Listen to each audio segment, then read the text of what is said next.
ہمارے ہاں کچھ تقریبات کی جاتی ہیں، خوشی کے موقع پر بھی اور غم کے موقع پر بھی۔ خوشی کی تقریبات بھی پہلے بڑی مختصر، جامع، پروقار اور وزادار ہوتی تھی۔ نکاح کا مطلب ہے دو گواہوں کی موجودگی میں ایجاب و قبول کرنا۔ مختصر سے لوگوں کے بیچ بیٹھ کے نکاح ہو جاتا تھا، مختصر سے لوگ ولیمے کی دعوت کے بعد دعائے خیر پر اپنے اپنے گھروں کو چلے جاتے تھے۔ ہندوستان میں مسلمانوں نے ہندوؤں کو دیکھا کہ وہ مہندی کی رسم کرتے ہیں، اس پر پھر اتنی زیادہ توجہ لوگوں کی بڑھ گئی کہ وہ باقاعدہ شادی کا حصہ بن گئی، باقاعدہ اس پہ بہت بڑا سرمایہ خرچ ہونے لگ گیا۔ پھر اس کے ساتھ ساتھ فی نفس ہی عورت کا ہاتھوں پہ مہندی لگانا تو ناجائز نہیں، لیکن اس میں پھر ایک باقاعدہ تقریب رکھ لینا، پھر مرد عورتوں کا اکٹھے ہونا، پھر ڈھول ڈھمکہ ہونا، پھر شور شرابہ ہونا، اس کی شریعت قطعاً اجازت نہیں دیتی۔ پھر یہ ہوتا تھا کہ شادی سے قبل جب رشتہ طے ہوتا تھا تو طریقہ یہ تھا کہ لڑکی اور لڑکے کا نکاح کر دیا جاتا تھا اور مناسب وقت پر رخصتی ہو جاتی تھی۔ نبی پاک صلی اللہ تعالیٰ علیہ وسلم نے حضرت سیدہ عائشہ صدیقہ رضی اللہ تعالیٰ عنہ کے ساتھ نکاح کیا اور 3 سال کے بعد رخصتی ہوئی۔ چلے بعد میں لوگوں نے اگر نکاح نہ کیا تو پھر کہا کہ نسبت طے کر دی ہے۔ یہ بڑا سونا، اچھا، صاف ستھرا فکرہ تھا۔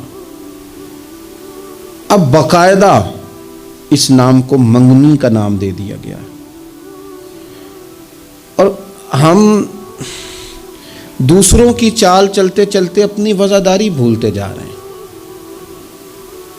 دیکھا دیکھی نا لوگوں کی، دیکھا دیکھی۔ میرج ہال کا تصور صرف اتنا تھا کہ اب آبادیوں میں جگہ موجود نہیں ہے تو باقاعدہ ایسے ہال بنا لیے جائیں جن میں نکاح آسانی سے ہو جائے، لیکن اب تو مہنگے سے مہنگا ہال، اس میں پھر سہولیات، پھر اس میں آسانیاں، پھر کھانے کی بھرمار اور مختلف ڈشیں۔ یہ سوائے اپنے اوپر بوجھ ڈالنے کے، امیر بوجھ ڈالتے ہیں، غریبوں کو پریشان کرتے ہیں، ان کے بچے دیکھا دیکھی اس چکر میں پڑ جاتے ہیں، حالات سنگینی کا رخ اختیار کر جاتے ہیں۔ منگنی باقاعدہ میرج ہال میں ہونے لگ گئی۔ اللہ تعالیٰ معاف فرمائے تو وہاں بھی مردوں عورتوں کا اختلاط ہے باقاعدہ۔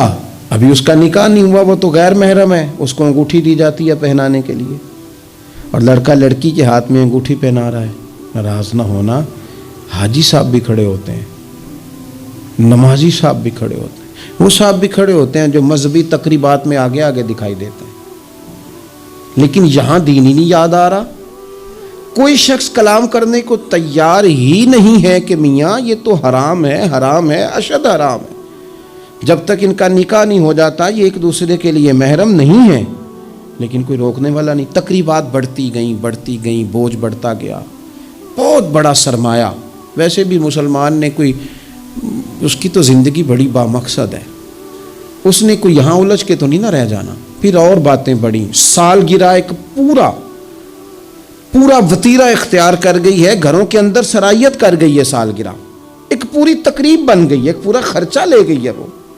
کیا مسلمان اتنے اپنے آپ کو فضول سمجھنے لگے ہیں معاذ اللہ کہ وہ فارغ ہیں جس کام میں جو مرضی ایک ماحول بناؤ، اور پھر چلتے طرح طرح کی تقریبات اور طرح طرح کے، یہ فلانا جشن بہاراں آ گیا ہے تو یہ اپریل فول آ گیا ہے تو یہ بیماری نیو ایئر نائٹ کی آ گئی۔ میں نے رات بھی کہا تھا، جس قوم کی بچیاں کشمیر میں روز روتی ہوں وہ جشن منائے گی سڑکوں پہ نکل کے، جن لوگوں کے بھائی برما میں کاٹ دیے جاتے ہوں وہ جشن منائیں گے۔ او خدا کے بندو، لوگوں نے تو تنقید کر کے چپ کر گئے، تنقید کر کے۔ دیکھو جی عرب شریف والوں نے وہاں سینمے کھلوا دیے، تم تو تنقید کر کے چپ کر گئے نا۔ یہ وہ مقام کرب ہے، یہ وہ مقام خوف ہے۔ جب عرب کی دھرتی پہ عورتیں ناچیں گی تو مجھے بتاؤ نا امام حسین کے دل پہ کیا گزرے گی، امام حسن کو کیا اس سے اذیت پہنچے گی۔ آپ کو پتہ ہے